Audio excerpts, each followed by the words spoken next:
Good morning everyone. आज आपण मौद्रिक अर्थशास्त्र मॉनिटरी इकॉनॉमिक्समध्ये स्वयंचलित समाशोधन, त्याला आपण ऑटोमॅटेड क्लिअरिंग हाऊस, या संदर्भात आपण चर्चा करणार आहोत. तर स्वयंचलित समाशोधन गृह, खऱ्या अर्थाने स्वयंचलित समाशोधन गृह हे अमेरिकेतील वित्तीय व्यवहाराचं एक नेटवर्क आहे आणि अमेरिकेतील सरकारी क्षेत्र आणि व्यावसायिक क्षेत्र म्हटलं तर त्या स्वयंचलित समाशोधन गृहाच्या सेवेचा फार मोठ्या प्रमाणात उपयोग करताना दिसतात.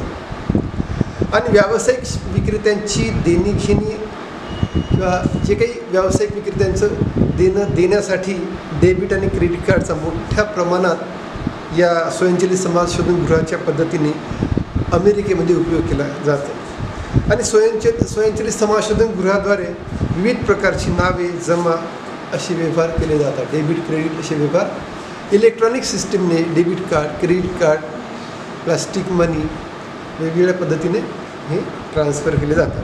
तर स्वयंचलित समाशोधन गृह हे पूर्णपणे संगणकीकृत असून मुख्य उद्देश म्हणजे यामध्ये जे काही सहभागी संस्थांच्या इलेक्ट्रॉनिक व्यवहाराचे संचालन किंवा समायोजन करणे हे त्याचा हेतू आपल्याला दिसून येतो.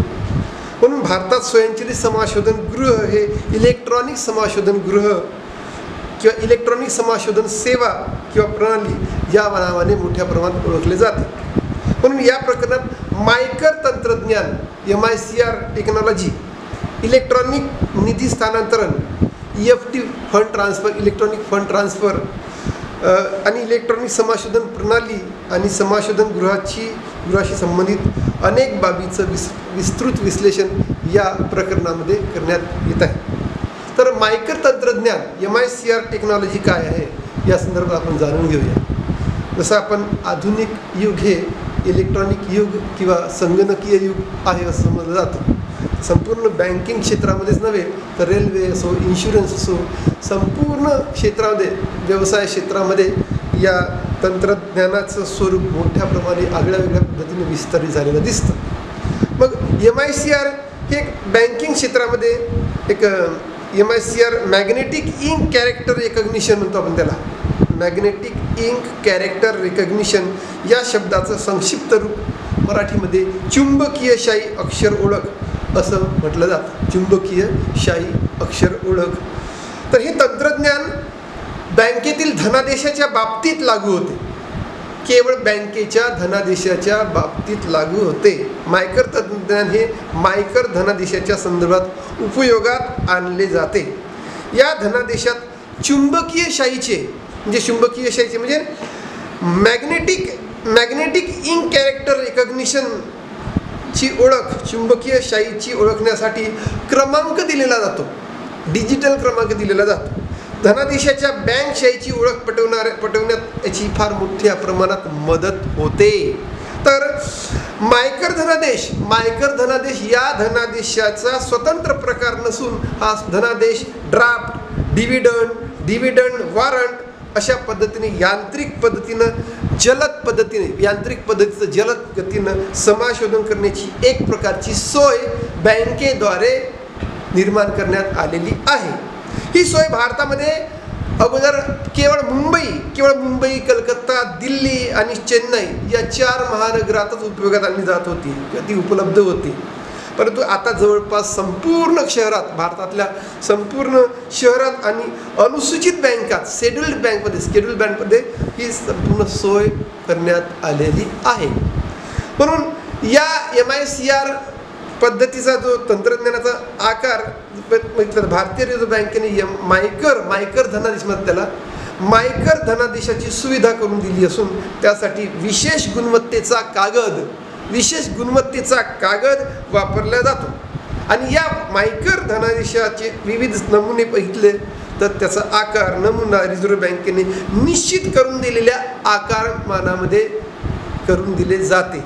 म्हणजे याला जे मायकर धनादेशाचा जो आकार बघितला तर 6.5 × 2.75 हा मायकर धनादेशाचा पहिला प्रकार असून बचत खाते आणि प्रवासी धनादेश या मध्येच फक्त भारतामध्ये उपयोगात आणलेला आहे. दुसरं आहे 8.0 इंटू 3.0 इंटू 2/3 अशा आकाराचं मायकर धनादेश हे बँकेचं चालू खातं, बँकेचं वेगळ्या बँकेचं जे चालू खातं, current account, draft, dividend, bankers pay order अशा प्रकारच्या प्रक्रियेमध्ये हा मायकर धनादेश उपयोगात आणल्या जातात. नेहमीच्या धनादेशासारखीच खातेदारांची म्हणजे कस्टमरची प्रत मायकर धनादेशासोबत जोडली जात नाही. हे फार महत्त्वाचं आहे. त्याऐवजी आवश्यक तपशील जर बघितला त्याचा आता आवश्यक तपशील ज्याच्या नावे चेक काढला जातो, ज्या व्यक्तीच्या नावे चेक काढला आहे त्याचे नाव, धनादेश क्रमांक, रक्कम, दिनांक आणि शिल्लक रक्कम इत्यादी माहिती मायकर चेकबुकमध्ये समाविष्ट केली जाते. मायकर चेकबुकमध्ये समाविष्ट केली जाते. मायकर धनादेशाची अशा पद्धतीचे आकारमान आपल्याला देण्यात आलेलं आहे. तर मित्रांनो, मायकर धनादेशाचं स्वरूप कसं असते हे सुद्धा मी तुम्हाला यामध्ये सांगणार आहे. साधारणतः ही गोपनीय बाब असते, बँकेशी असलेली ही गोपनीय बाब असते. बँकेचं एक गोपनीय पद्धतीचं दस्तऐवज असल्यासारखं असतं. परंतु मायकर धनादेशाचे दोन भाग केले जातात. मायकर धनादेशाचे दोन भाग केले जातात. तर साधारण त्यापैकी पहिला भाग हा चेकसारखा असतो, अगदी हुबेहूब चेकसारखा असतो. आणि दुसरा म्हणजे त्यामध्ये त्या चेक बँकेचे नाव असतं, दिनांक, रक्कम आणि आदात्याचे नाव दिलेले असते. मायकर धनादेशाचा जो 5/8 आकाराचा दुसरा भाग मायकर सांकेतिकांसाठीच वापरला जातो किंवा मायकर सांकेतिकाच्या नंबरसाठीच त्याचा उपयोग आणला जातो. कारण मायकर धनादेशासाठी मायकर कोड लाईन पुढील प्रमाणे असते. हे ग्राहकांसाठी नसते, ग्राहकांच्या उपयोगाची ही माहिती नाही, तर बँकेच्या कार्यालयाशी संबंधित धनादेशाचा प्रकार ओळखण्यासाठी हा प्रकार मायकर धनादेशाचा प्रकार समजला जातो. तर मायकर कोड लाईनमध्ये मायकर धनादेशाचा क्रमांक 6 अंकी असतो. मायकर धनादेशाचा क्रमांक हा 6 अंकी असतो. हे लक्षात घ्या. जनरल नॉलेजसाठी किंवा ऑब्जेक्टिव्ह टाईप क्वेश्चन विचारले जातात त्यासाठी विचारले जातात. त्यासाठी क्रमांकाचा आधी आणि नंतर जो दोन डॅश कॉमा दिलं असतं या चिन्हाचा वापर केला तर धनादेशाचा क्रमांक हा उदाहरणार्थ 30303333 हा असेल तर मायकर धनादेशाचा क्रमांक हा डॅश कॉमा 303303 डॅश कॉमा या पद्धतीचा लिहिलेला जातो. म्हणजे मायकर धनादेशाचा क्रमांक अशा पद्धतीने 6 अंकी दिला जातो. तर मायकर धनादेशाच्या क्रमांकानंतर स्थान, कोड, बँकेचा कोड आणि शाखेचा कोड प्रत्येकी 3 अंकामध्ये एकत्रित छापला जातो. बँकेचा कोड आणि स्थान, बँकेचं स्थान बँक कुठे विस्तारित आहे आणि बँकेचा कोड आणि शाखेचा कोड अशा 3 अंकामध्ये छापला जातो. त्यानंतर डॅश डॉट असं जर दिलं असेल तर उदाहरणार्थ हा जर बँकेचा चेक जर पंजाब तुमसरमधील स्टेट बँकेच्या शाखेचा मायकर धनादेश असेल तर हा क्रमांक पुढील प्रमाणे असेल. Tumsar dash 441 state bank of India dash 002 Tumsar शाखा 879 असे क्रमांक असल्या धनादेशाच्या डॅश कॉमा 303303 डॅश कॉमा या क्रमांकानंतर 44100287 अशा क्रमांकाचा पुढील क्रमांक राहील. म्हणजे ही प्रक्रिया बँकेच्या उपयोगाची असते. मायकर चेकवर शेवटी 6 अंकी खाते कोड व त्यानंतर असे डॅश ऑब्लिक असे चिन्ह दिलं जातं. चुंबकीय शाईने छापलेले हे चिन्ह असते. त्यापैकी प्रत्येकी वरील 3 अंक बँकेची शाखा दर्शवतात आणि शेवटी 2 अंक शब्द हा व्यवहार कोड दर्शवतो. शेवटचे 2 शब्द हे त्या कस्टमरचा कसा व्यवहार आहे, चालू खात्याचा आहे, करंट खात्याचा आहे किंवा बचत खात्याचा आहे, तो व्यवहार तिथे दर्शवतो. रिझर्व्ह बँकेने प्रत्येक बँकेला आणि बँकेच्या शाखेला कोड दिलेले आहेत. मायकर धनादेशाचा वापर करताना सांकेतिक रेषेवर कोणताही मजकूर लिहू नये, असे स्पष्ट आणि स्वाक्षरी करू नये असं बँकेनं सूचित केलेलं असतं. म्हणून सांकेतिक रेषेवर किंवा रेषेखाली पिन किंवा टाचणी लावू नये हे सुद्धा अशी अधिकृत सूचना दिलेली असते. त्यावर शिक्का मारू नये किंवा त्याला घडी करू नये अशा प्रकारची काळजी मायकर धनादेशाबाबत घेणे अत्यंत आवश्यक आहे. मायकर धनादेशावरील सांकेतिक रेषेवर योग्य तो क्रमांक मुद्रित करण्यासाठी आपल्याला एनकोडर नावाची इलेक्ट्रॉनिक उपकरण उपयोगात आणले जाते. एनकोडर नावाचे इलेक्ट्रॉनिक उपकरण उपयोगात आणले जाते. सांकेतिक रेषेवर क्रमांक मुद्रित करण्यासाठी या यंत्राचा उपयोग आपल्याला केला जातो. म्हणजे सांकेतिक रेषेवर क्रमांक मुद्रित करण्यासाठी या यंत्राचा उपयोग बँकेद्वारे केला जातो. तर रीडर आणि सॉर्टर हे दुसरे उपकरण मायकर धनादेशा संदर्भात बँकेनुसार जर बघितलं तर त्या शाखेनुसार वेगवेगळ्या प्रकारचं वर्गीकरण करून फ्लॉपीवर मजकूर पाठवून ठेवण्यासाठी उपयोगात आणले जाते. ही प्रक्रिया बँकेच्या कार्यालयाशी उपयोगित आहे. हे कोणत्याही कस्टमरला ह्या संदर्भात त्याचा उपयोग करता येत नाही. तर मायकर धनादेशाची असे स्वरूप आणि असा आकार मी तुम्हाला समजून सांगण्यात आलेला आहे. तर मित्रांनो, मायकर धनादेशाचे फायदे हा मुख्य महत्त्वाचा प्रश्न परीक्षा दृष्टीने महत्त्वाचा असतो. मायकर धनादेशाचे फायदे कोणत्या प्रकारचे आहेत आणि ते कुणासाठी आहे? तर पहिला फायदा, या मायकर धनादेशाचा जो फायदा बघितला तर मायकर धनादेश MICR धनादेशामुळे धनादेश वटवण्याचे काम अत्यंत तीव्र गतीने केले जाते.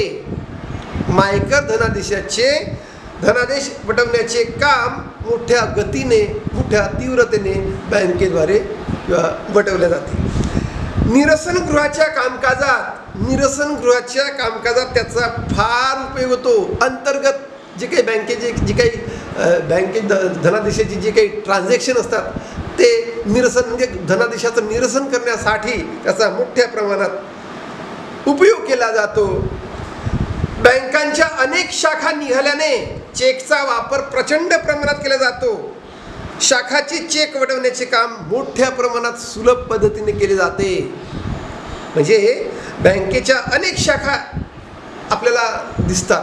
त्या शाखेने वेगवेगळ्या प्रकारचा चेकचा वापर केल्यास शाखेचे चेक वटवण्याचं काम सुलभ प्रकारे, अत्यंत सुलभ गतीने आणि सोप्या पद्धतीने या मायकर धनादेशाद्वारे केलं जातं.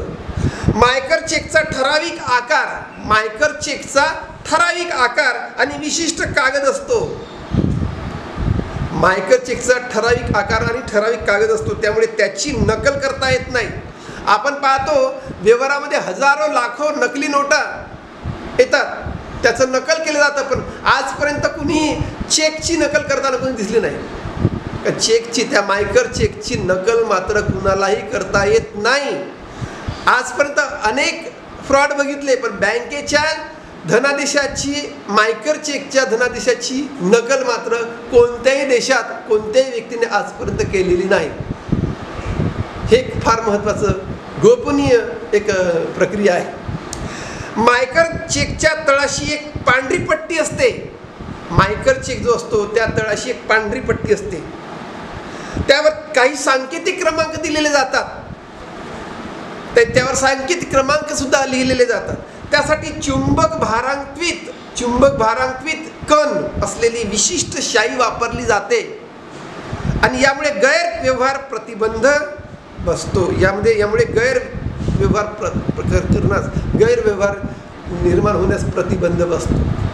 निरसन गृहात यंत्राच्या सहाय्याने प्रचंड वेगाने चेकचे वर्गीकरण करता येते आणि काम मात्र जलद गतीने पूर्ण करता येते. म्हणजे ही बँकेच्या कर्मचाऱ्यांना धनादेश निरसन करण्यासाठी किंवा समाशोधन करण्यासाठी ही ते वेगळं प्रशिक्षण त्यांना दिलं जातं. त्या संदर्भात काही गोपनीय सूचना सुद्धा दिल्या जातात. मायकर चेकच्या माध्यमातून चेकची रक्कम मिळण्यास फार कमी कालावधी लागतो, कारण त्यामुळे व्यक्तीला पैशाची काळजी करावी लागत नाही. मायकर चेक जो हाताळतो, जो देतोय आपण मायकर चेकद्वारे जेव्हा व्यवहार करतो तर सहज आणि सोप्या पद्धतीने तो ग्राहकांकडून सुद्धा हाताळला जातो, कारण बँकेच्या अधिकाऱ्यांना मायकर चेक धनादेश हा सहजपणे ओळखता येतं आणि त्याचं ट्रान्झॅक्शन सहजपणे त्या पद्धतीने निरसन म्हणजे गृह स्वयंचलित समाशोधन गृहाद्वारे त्याचं निरसन मात्र सहज पद्धतीने केलं जातं. अशा पद्धतीने तर मायकर चेकच्या माध्यमातून चेकची रक्कम मिळण्यास फार कमी कालावधी लागतो, त्यामुळे व्यक्तीला पैशाची काळजी करावी लागत नाही. अशा पद्धतीचे फायदे मायकर धनादेशाचे फायदे आपल्याला दिसून येतात. तर मायकर धनादेशाची प्रक्रिया, त्याचा आकार, स्वरूप आणि फायदे आपण बघितले. यानंतर इलेक्ट्रॉनिक निधी स्थानांतरण, इलेक्ट्रॉनिक फंड ट्रान्सफर म्हणतो आपण, EFT, इलेक्ट्रॉनिक फंड ट्रान्सफर या संदर्भात आपण बघूया. तर इलेक्ट्रॉनिक फंड ट्रान्सफर, इलेक्ट्रॉनिक निधी स्थानांतरण किंवा EFT हा एक पत्रमुद्रेचा एक प्रकार आहे. पत्रमुद्रेचा वापर न करता एका इलेक्ट्रॉनिक पद्धतीने बँकेला दुसऱ्या बँकेत मुद्रेच्या स्थानांतरणाची प्रणाली, बँकेला एका बँकेतून दुसऱ्या बँकेला मुद्रा जर स्थानांतरित करायची असेल तर इलेक्ट्रॉनिक पद्धतीने मुद्रा स्थानांतरित करण्याची प्रणाली म्हणजे इलेक्ट्रॉनिक निधी स्थानांतरण होय. तर आता आपण आजच्या काळामध्ये म्हणजे वर्तमान काळामध्ये अत्याधुनिक इलेक्ट्रॉनिक सोयी जसं व्यक्तिगत संगणक, स्वस्त इंटरनेट सोयी, त्यानंतर नेटवर्क प्रणाली, व्यवहारातील गुप्तता इत्यादीच्या गतिशील प्रवाहामुळं इंटरनेट सोयी आणि इंटरनेट नेटवर्क प्रणाली अशा व्यवसायातील गुप्तता मोठ्या प्रमाणात गतिशील प्रवाहामुळे EFTचा वापर आपल्याला मोठ्या प्रमाणात होताना दिसतो. इलेक्ट्रॉनिक फंड ट्रान्सफरचा वापर मोठ्या प्रमाणात दिसून येतो.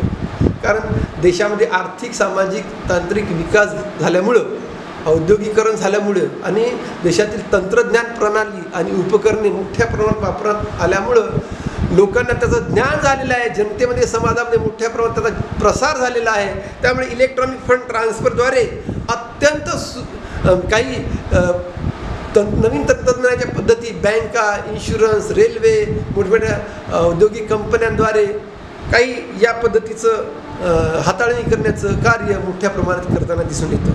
मात्र या इलेक्ट्रॉनिक सोयीमध्ये विविध घोटाळे होण्याची शक्यता दाट असण्याची शक्यता असते. विविध घोटाळे होण्याची शक्यता असते. कारण भाऊगर्दीच्या काळामध्ये या म्हणजे काही व्यवहार थांबवण्यासाठी इलेक्ट्रॉनिक पद्धतीत स्थानांतरण कायदा पारित करण्यात आलेला आहे. तर इलेक्ट्रॉनिक निधी स्थानांतरण कायदा पारित करण्यात आला असून व्यवहारामध्ये निर्माण होणाऱ्या अडचणीपासून उपभोक्त्याचे संरक्षण करण्याच्या दृष्टीने हा कायदा मोठ्या प्रमाणात अंमलात आणला जात आहे.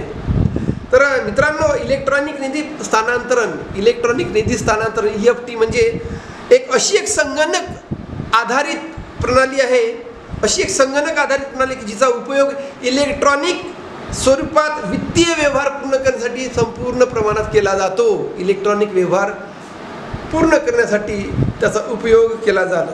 इलेक्ट्रॉनिक निधी स्थानांतरण ही एक अशी एका खात्यातून दुसऱ्या खात्यात पैशाचे स्थानांतरण करणारी आणि इलेक्ट्रॉनिक रूपात मुद्रा विनिमय करण्याचं माध्यम आपल्याला समजून येतं.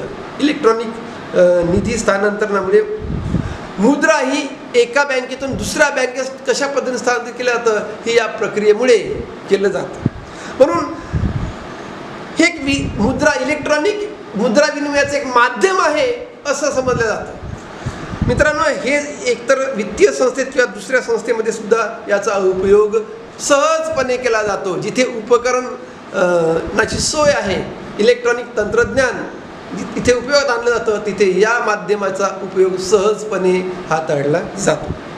तर EFT ही संज्ञा जर बघितली, याची व्याख्या जर बघितली, त्याचा उपयोग जर बघितला, विविध बाबीवरून त्याचा उपयोग कसा केला जातो हे आपण निश्चितपणे समजू शकतो.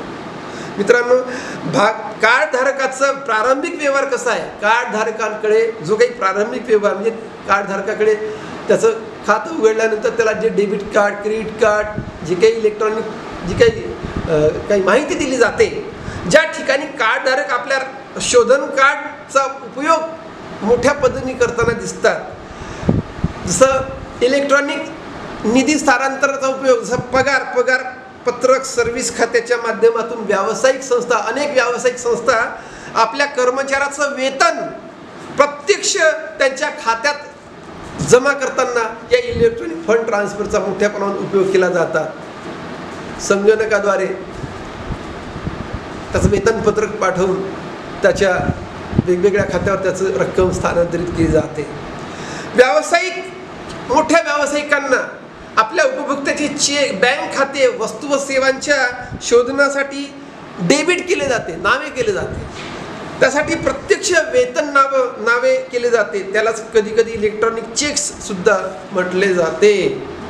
तर या ऑनलाईन बँकिंग पद्धतीमधील इलेक्ट्रॉनिक बिलाचं शोधन जे सामान्यपणे EFT किंवा पेपर चेकच्या माध्यमातून प्रदान केलं जाऊ शकतं. म्हणजे यामध्ये ही जी प्रक्रिया आहे, आपण सगळी इलेक्ट्रिकचं बिल भरतोय, जसं आपला टॅक्स भरतोय, आपण काही मॉलमधून काही वस्तूची खरेदी विक्री करतोय, त्याद्वारे आपण फंड ट्रान्सफर आपल्या मोबाईल थ्रू फंड ट्रान्सफर केलं जातं. तर अशा पद्धतीची सोयसुद्धा याद्वारे केली जाते. तर ऑनलाईन बँकिंगमध्ये इलेक्ट्रॉनिक बिलाचं शोधन जे सामान्यपणे EFT आणि पेपर चेकच्या माध्यमातून मोठ्या प्रमाणात प्रदान केलं जातं. खाजगी मुद्रेमध्ये इलेक्ट्रॉनिक मुद्रेचं संग्रहित मूल्य समाविष्ट केलं जातं. त्यामध्ये या सामान्य निधी स्थानांतरणातून उदयास आलेला एक प्रकार दिसून येतो. 19व्या शतकापासून टेलिग्राफच्या मदतीने व्यावसायिक व्यवहारामध्ये निधी स्थानांतरण करणे एक अत्यंत नियमित काम झालेलं आहे. आपल्याला ही काही आताचीच पद्धती नाही आहे. तर टेलिग्राफिक सेवा भारतामध्ये होती. त्या टेलिग्राफिक सेवेद्वारे सुद्धा आपल्याला आपण अनेक प्रकारचा पैसा सुद्धा ट्रान्सफर करत होतो. तर संगणकाद्वारे स्थानांतरित करण्यात आलेली एक जुनी पद्धती सुद्धा आहे. आता तिला इलेक्ट्रॉनिक निधी स्थानांतरण म्हटलं जातं. EFT म्हणून त्याला ओळखलं जातं. कारण संयुक्त राज्य अमेरिकेमध्ये युनायटेड स्टेट ऑफ अमेरिकेमध्ये EFTद्वारे सहभागी असलेले संपूर्ण जबाबदारी, उपभोक्त्याचे अधिकार आणि त्याचं दायित्व सुनियोजित करण्यासाठी 1978 अमेरिकेमध्ये काँग्रेसने इलेक्ट्रॉनिक निधी स्थानांतरण कायदा सुद्धा पारित केला. तेव्हा म्हणजे भारतामध्ये आता सध्या या अलीकडच्या काळात इलेक्ट्रॉनिक फंड ट्रान्सफर कायदा पारित करण्यात आला. परंतु जगातल्या अनेक देशामध्ये या पद्धतीचं इलेक्ट्रॉनिक फंड ट्रान्सफर सिस्टम ही मोठ्या उपयोगात आणली जात आहे. तर मित्रांनो, इथे इलेक्ट्रॉनिक फंड ट्रान्सफर कशा पद्धतीने केलं जातं, त्याचं स्वरूप कसं आहे मी तुम्हाला अवगत केलेलं आहे. तर इथे मी माझं लेक्चर थांबवतो आहे. थँक्यू.